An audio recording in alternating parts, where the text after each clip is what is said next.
এই WhatsApp guys, welcome to the other new blog. তোমার কেমন আছো? তোমরা ভালো আছো? ভালো তো তোমাদেরকে থাকতেই হবে, কারণ তোমরা এখন আমার ফ্যামিলি মেম্বার্স। তো গাইস, আমি বাড়িতে শুয়ে শুয়ে একটা ভিডিও এডিট করছিলাম, তো এক্ষুনি আমার ফ্রেন্ড কল করে বলছে আমরা পিকনিক করছি এখানে। এই পিকনিকের সরঞ্জাম দেখা, এইসব গ্যাস চুলো সব কিছু মোটামুটি রেডি। দেখি মালপত্র দেখি সত্যি সত্যি রাত্রে খাওয়া দাওয়ার আইটেম আছে তো? গিয়ে ফেসে যাবো না তো?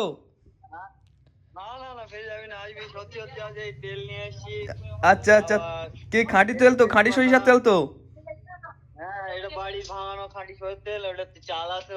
আর যেখানে ওই কি বলে শীতের জন্য আগুন নিয়ে খেলা করছে ওখানে নিয়ে চল একটু, দেখি একটা চাল আছে। আর যেখানে শীতের জন্য আগুন নিয়ে খেলা করছে ওখানে চল। এই তো এখানে আছে সব। ঠিক আছে, আমি এক্ষুনি আসছি।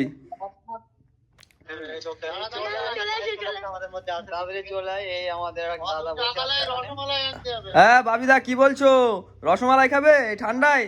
ঠিক আছে, এই তো নয়ন আছে মোটামুটি। আমি ভিডিও এডিট করছিলাম অবশ্য।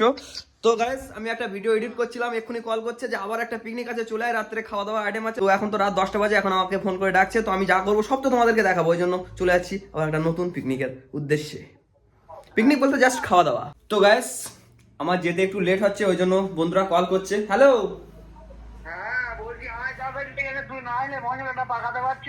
হ্যাঁ ঠিক আছে, এক্ষুনি চলে যাচ্ছি, এক্ষুনি যাচ্ছি। তো কিছুক্ষণের মধ্যে চলে যাচ্ছি, এক্ষুনি যাচ্ছি। ও আচ্ছা, হ্যাঁ আমিও যাবো। গিয়ে শীতে মোটামুটি তেল পরে সোয়েটার পরে আছি কিছু। ঠিক আছে, অবশ্যই অবশ্যই শীতের আমেজটা নিশ্চয়ই নেবো। ঠিক আছে। তো গাইস, আমার জন্য অনেকে ওয়েট করছে, আমাকে মিস করছে। তো চলো, যেখানে পিকনিকটা হচ্ছে সেখানে চলে যাই।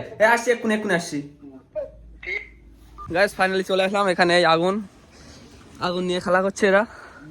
আর রান্না বান্নার সরঞ্জাম কোথায়? ভিতরে? এই তো এখানে আছে। এখানে ভাত রান্না চলছে। এখানে আছে আলু টমেটোর। দেখি এই তো। আর এখানে আছে সিক্রেট মশলা আছে, ঝাল পেঁয়াজ আদা রসুন। আর সিক্রেট মশলা আছে, এটা বলা যাবে না নাকি? এটা বলা যাবে না, সিক্রেট মশলা। এটা আছে কোথাকার? রাঁচি বেলডাঙ্গার লঙ্কা বলে এটাকে। রানীদার কি এই? ঠিক আছে, রান্নাটা ভালো করে করো। মাংসটা এসে পৌঁছায় এখনো কি মাংসটা এসে পৌঁছায়? এত রাত্রে কি মাংস ভালো পাওয়া যাবে? এত রাত্রে কি মাংস ভালো পাওয়া যাবে? টাটকা নিয়ে এসেছি, তাকে ওইখানে কাটাকুটি সব রেডি হচ্ছে। আচ্ছা আচ্ছা, টাটকা মাংস তো এত রাত্রে যেহেতু? আমাদের বাড়ির থেকে তুলে নিয়ে এসেছি, তাকে নিয়ে বার করে নিয়ে এসেছি। আচ্ছা আচ্ছা, কুকুরও চলে আসলো আগুনের পাশে। ঠান্ডায় আর কুকুরও সহ্য করতে পারছে না, কিন্তু কুকুর ভয় করছে, আগুনের ধারে আসছে না। একটু টানো বলা দাও, একটু টানো। ভয় করছে। হ্যাঁ, লাইভ চলছে এখানে। আসতে যাচ্ছে না, ভয় করছে। রান্নিদারের অবর্তমানে একটু রান্নার হাল ধরলাম, এটা খুন্তি ধরলাম, একটু নাড়াচাড়া করছি। দেখি ভালো এখনো পাওয়া দূর, এখনো প্রচুর শক্ত এখনো বাকি আছে মোটামুটি। ভাত হতে এখনো এত দেরি, এখন 10টার বেশি হয়ে গেছে, তাহলে খাওয়াবো কখন? খিদে পেয়েছে। ভাত রান্না হয়ে গেল ফাইনালি। এখন আমরা ভাতটাকে ফ্যান সরাচ্ছি নাকি? ফ্যান সরাচ্ছি। খাওয়া দাওয়া হবে তারপরে, এরপরে রাত 12টার পরে। ও তাহলে তো একটা মোটামুটি স্ন্যাক্সের ব্যবস্থা করতে হবে। ভাতটা রান্না হয়ে গেল, এখনো সবজি বাকি আছে। আলু আছে এখানে, বাছা কটা রেডি। মাংস দিকে বাছা কটা চলছে।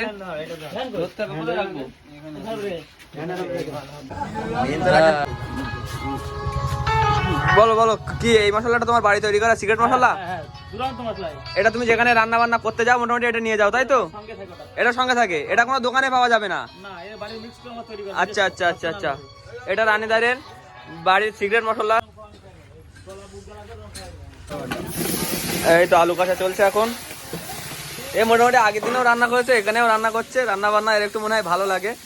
তুই এই লোকের সঙ্গে চলে যা, মোটামুটি রান্নার কাজে চলে যা, যদি তোর ভালো লাগে অবশ্য। হ্যাঁ, এরা তো করবে না, শুধু দাঁড়িয়ে দেখছে। আমাদেরই করতে হয়। হ্যাঁ, কিভাবে নাড়টা সেটাও একটু দেখিয়ে দিক। নাড়াটা শিখে নে। রান্না কিন্তু খারাপ হলে কি শাস্তি আছে? আর ফাঁকায় বসতে হবে। ঠিক আছে, যদি ভালো হয় প্রশংসা, তালিয়া। নেক্সট টাইম আবার হবে। হ্যাঁ আবার হবে, নেক্সট টাইম আমি আবার রেডি আছি। ঠিক আছে ঠিক আছে। মাংস চলে এসছে আর এখানে এই চায়ের ব্যবস্থা হচ্ছে, লিকার চা আদা দিয়ে। চায় বিস্কুট চা গরম। আগুন করতে মোটামুটি অনেক দর্শক চলে আসলো। রানীদার রান্না ফেলে চলে আসছো, যদি রান্না খারাপ হয় অবজেকশন আছে, অবজেকশন হবে কিন্তু। না রান্না তৈরি হবে না, তবে একটা জিনিস কি আছে, হ্যাঁ হ্যাঁ, খাবার পরে বলবে, এখন কোনো কথা না না এখন কোনো কথা হবে না। এটা কি মাংসের জন্য হচ্ছে? এটা মাংসের জন্য। আর ডালটা কখন রান্না হবে তাহলে? এই সবার শেষে, কেন ওটা আগে করলে উঠে যাবে। আচ্ছা আচ্ছা লাস্টে দেবো, কারণ ডালের উপর টেস্ট পুরো আলাদা হয় তো। আচ্ছা আচ্ছা, সকলের টার্গেট ডালটা খাবো, ডালটা খাবো, ওই জন্য ওটাকে লাস্টে দেবো। হ্যাঁ লাস্টে লাস্টে। মিষ্টি দই আনতে হবে, সিম বাচ্চা দেবে, কি ব্যাপার? ও ব্লেন্ডার। ওদিকে রান্না বান্না চলছে আর আমরা চলে আসলাম রসগোল্লা দই এসব নিতে। ওই আমাদের দোকানদার দিচ্ছে দই রসগোল্লা, আমরা এদিকে একটু স্ন্যাক্স ননেল গুড়ের রসগোল্লা নিয়ে নিলাম, দই মিষ্টি নিয়ে নিলাম। ড্রাইভার গাড়ি চালাচ্ছে, আমাকে নিবি না নাকি? চল। মাংসের টেস্ট এত সুন্দর হলো যে কুন্তি এটা এইভাবে ধুতে আমার খুব খারাপ লাগছে, চেটে পরিষ্কার করে দিচ্ছি। ফুল টেস্ট, ফুল টেস্ট, সেই টেস্ট, বাহ বাহ বাহ, সেই স্বাদ, এইরকম রান্না বান্না তো আমাদের চাই। সেই স্বাদ, সেই স্বাদ, সেই স্বাদ। গাড়ি দেখো, চাটার শাস্তি এইটা, আবার ধুয়ে দিতে হচ্ছে চাঙ্গা করে। ফাইনালি ভাত চলে আসলো, 7 সমুদ্র 13 নদী পার করে আমরা ভাত পেলাম। এই আগে মাংসের কথা ছিল, তাকে ডাল কেন? বাঙালি খাদ্য। এই ডালটা অনেকটা জল মতো হয়ে গেল। গাইস মোটামুটি খাওয়া দাওয়া কমপ্লিট। খাওয়া দাওয়া কেমন হলো? খুব ভালো। রানীদার রান্নাটা খুব সুন্দর হলো, সবাই তো নাম করছে, সবাই নাম করছে যে রান্নাটা ভালো হলো। ভালো বলছি তাই বলে যে যেন আবার টিপস চেয়ে বসো না, নেক্সট টাইম আবার হবে, নেক্সট টাইম আবার হবে, এটাই। চলো খাওয়া দাওয়া হয়ে গেল। এখানে এই আগুন তোপছেরা সবাই আছে, এখান থেকে যেতে মন চাইছে না, তবুও তো অনেক রাত হয়ে গেল, যেতে তো হবেই। চলো আজকে ভিডিওটি আর কন্টিনিউ করছি না, কন্টিনিউ করছি। ভিডিওটি যদি তোমাদের ভালো লাগে ভিডিওটিতে লাইক করেন, শেয়ার এবং চ্যানেলকে সাবস্ক্রাইব করে দেখা হচ্ছে পরের ভিডিওতে। Thank you so much watching, take care, bye by.